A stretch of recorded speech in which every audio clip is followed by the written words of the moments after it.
الحمدللہ والصلاة والسلام علی رسول اللہ اما بعد اعوذ باللہ من الشیطان الرجیم۔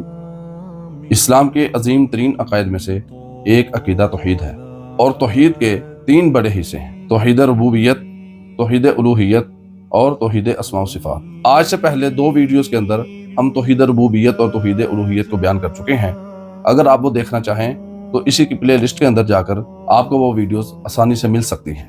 آج ہم بات کریں گے توحید اسماء و صفات پر، یعنی اللہ تعالیٰ کے اسماء یعنی کہ ناموں اور صفات یعنی کہ اوصاف میں اللہ تعالیٰ کو یگانہ، بے مثال اور تنہا ماننا۔ اللہ تعالیٰ نے اپنی کتاب کے اندر فرمایا وَلِلَّهِ الْأَسْمَاءُ الْحُسْنَى فَادْعُوهُ بِهَا، اور اللہ ہی کے لیے سب سے بہترین نام ہے، بس اسے انہی ناموں کے ذریعے پکارو۔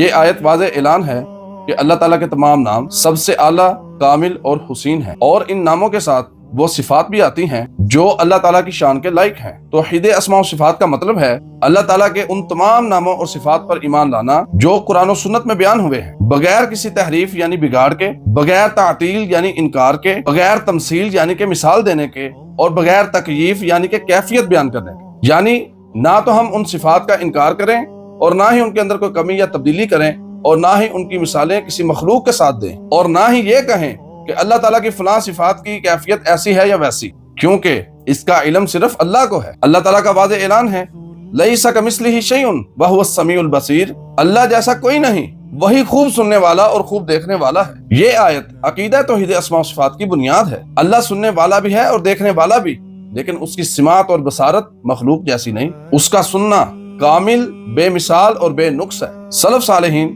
یعنی صحابہ، تابعین اور ائمہ اہل سنت کا عقیدہ یہی تھا۔ ہم ان صفات پر ایمان لاتے ہیں جیسا کہ یہ وارد ہوئی، ان کا مطلب وہی ہے جو اللہ نے مراد لیا، اور ان کی کیفیت ہم اللہ کے سپرد کرتے ہیں۔ امام مالک رحمہ اللہ سے جب استوا علی العرش کے بارے میں پوچھا گیا تو فرمایا الاستواء معلوم، استوا کا معنی معلوم ہے، والکیف مجہول، اور کیفیت نامعلوم ہے، والایمان بہ واجب، اور اس پر ایمان لانا واجب ہے، والسؤال عنہ بدعہ، اور اس کے بارے میں قرید کرنا، سوال کرنا بدعت ہے۔ اللہ تعالیٰ کی صفات کامل اور ہر نقص سے پاک ہیں۔ وہ الرحمن ہے، الرحیم ہے، البصیر ہے، السمیع ہے، العلیم ہے اور القدیر ہے۔ نہ وہ تھکتا ہے، نہ سوتا ہے، نہ ہی کمزور ہوتا ہے اور نہ ہی بھولتا ہے۔ اللہ لا الہ الا هو الحی القیوم لا تأخذہ سنۃ ولا نوم، اللہ اس کے سوا کوئی معبود نہیں، وہ زندہ ہے، سب کو سنبھالنے والا ہے۔ لا تأخذہ سنۃ ولا نوم، اور نہ اسے اونگ آتی ہے اور نہ ہی نیند۔ اللہ تعالیٰ کی صفات میں کسی کو شریک ٹھہرانا